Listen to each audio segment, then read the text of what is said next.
Hi guys, Suzy here. Myself, I am a certified skin aesthetics and a clinical nutritionist. अब आजको video चाहिँ हाम्रो यो चाया पोतो हुने सबै महिला पुरुषको लागि यसमा यस्तो धेरै मिथ चलिराखेको छ and the truth behind it धेरैजना चाहिँ कन्फ्युज हुनुहुन्छ so first of all hyper pigmentation चाया पोतो एउटै हुँदैन यसमा भेराइटिज अफ टाइप्सहरू छन् होइन त्यसको रिजनहरू डिफ्रेन्ट हुनसक्छ एज एन स्किन एस्थेटिक्स हामीले सबै कन्डिसनहरू ह्यान्डल गर्न सक्दैनौँ हामीले सुपरफिसियल एरियाको माथिको पार्टमा तपाईँलाई के लाउने भनेर दिन सकिन्छ होइन तपाईँको छाला अनुसार तपाईँको त्यसलाई कसरी टेक केयर गर्ने कसरी झन् वर्स हुन नदिने गर्न सक्छौँ भने as an clinical nutritionist or dietician म तपाईँहरूलाई चाहिँ चाया पोतो नबढ्ने या तपाईँको चाया पोतोलाई चाहिँ रिड्युस गर्न सक्ने डाइट सेड्युलहरू बनाइदिन सक्छु अब योभन्दा उता गएर तपाईँले चाहिँ डर्मोटोलोजिस्टलाई देखाउनु पर्ने हुन्छ है सो ओके अब हामी क्र्याक गर्छौँ ट्रुथ र मेथको बारेमा सो फर्स्ट मेथ एज सनस्क्रिनले चाया पोतो जान्छ सनस्क्रिनले प्रोटेक्ट गर्ने हो बढ्न नदिने हो तर तपाईँको अरू कुनै कजहरू जस्तो हर्मोनल इस्युजहरूबाट मेडिकेसनको इस्युजबाट चाहिँ तपाईँको चाया पोतो आइरहेछ भने सनस्क्रिनले जाने हुँदैन यसले प्रोटेक्ट मात्र गर्ने हो सेकेन्ड मेथ स्किन केयर रुटिनले मात्र हाइपर पिगमेन्टेसन चाया पोतो रिमुभ गर्न सकिन्छ it depends upon the type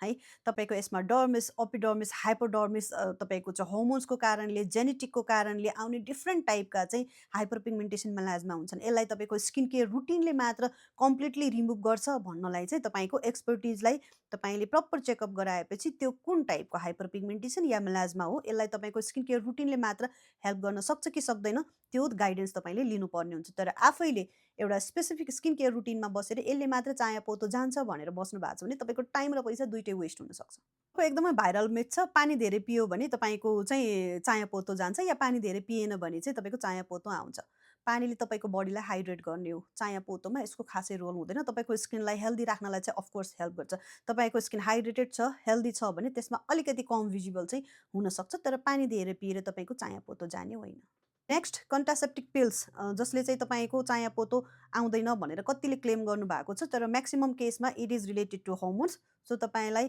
maximum chances हुन्छ कन्ट्रासेप्टिक पिल्सहरूले चाहिँ तपाईँको चाया पोतो निक्लिन सक्छ नेक्स्ट प्रेग्नेन्सीमा आएको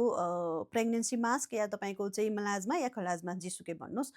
यो चाहिँ पछि आफै जान्छ आफै जान पनि सक्छ नजान पनि सक्छ it depends upon your lifestyle and the product you are using after the delivery या ड्युरिङ प्रेग्नेन्सी तपाईँले के युज गरिराख्नु भएको छ कस्तो टाइपको लाइफस्टाइल छ त्यसमा डिपेन्डहरू र यो तपाईँले आफ्नै हावाको भरमा चाहिँ यसले जान्छ त्यसले जान्छ भनेर अनेक थरी प्रडक्ट युज गरिदिनु भयो भने झन् वर्स हुनसक्छ नजान पनि सक्छ अब तपाईँको चाहिँ न्युट्रिसनहरू प्रपर मिलेको छ स्लिप मिलेको छ र you are in the good skin care routine भने आफै पनि जान्छ most viral method right now on internet is peeling off तपाईँको एउटा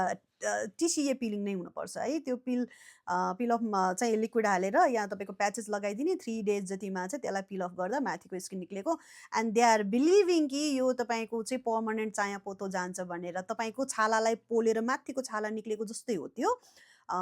मलाजमा भनेको तपाईँको चाहिँ लेयर्स एन्ड लेयर्स भित्रबाट हुन्छ यसको रिजन डिफ्रेन्ट हुन्छ तपाईँको भित्र मिसिन चालु छ तपाईँले बाहिरबाट यो पेन्टिङ गरे जस्तो भयो क्या तपाईँको चाहिँ पिल अफ गरेपछि त्यो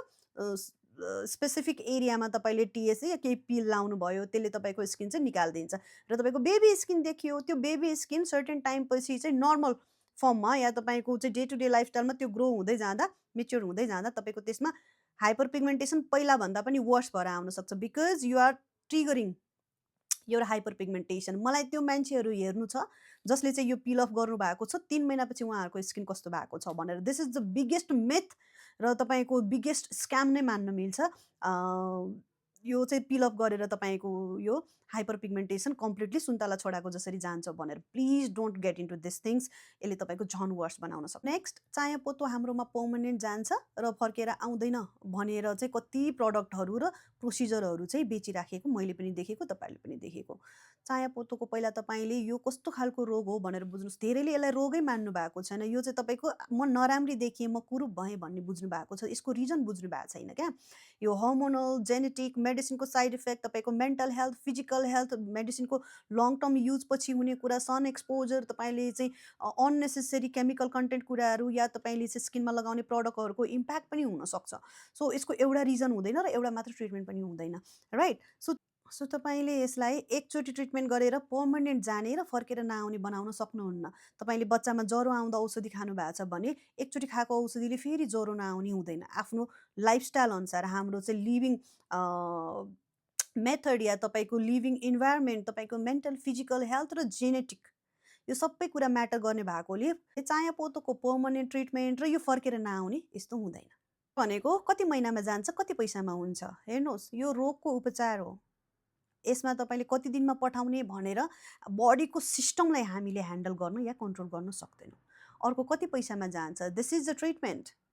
so you have to keep going till it's done. यसमा तपाईँले यो कन्ट्राडिक्ट्स या कन्सिक्वेन्सेस नराखिदिनुहोस्, यति पैसाले भयो भने गर्छु, यति पैसामा जाने हो भनेर ग्यारेन्टी हुने हो भने गर्छु भनेर तपाईँहरू फस्ने नै यही हो। तपाईँलाई जब कसैले ग्यारेन्टी हुन्छ र तपाईँको चाहिँ यति टाइममा जान्छ भनेर क्लेम गरिदिन्छ भने that's gonna be the biggest scam. यो तपाईँको दीर्घ रोग जस्तै तपाईँले लङ टाइम होइन तपाईँको चाहिँ डे टु डे बेसिसमा चाहिँ झर्को नमानी गर्नुपर्ने ट्रिटमेन्ट भएकोले यसको पर्मनेन्ट फर्केर नआउने, कति टाइममा हुन्छ, कति पैसामा हुन्छ, यस्तो खालको क्वेसनहरू जो चायापोतो हुनुहुन्छ उहाँहरूले चाहिँ यसलाई एकदम अन्डरस्ट्यान्ड गरेर नसोधिदिनु होला र आफू कन्भिन्स हुनुहोस् यो लङ टर्म ट्रिटमेन्ट हो भनेर।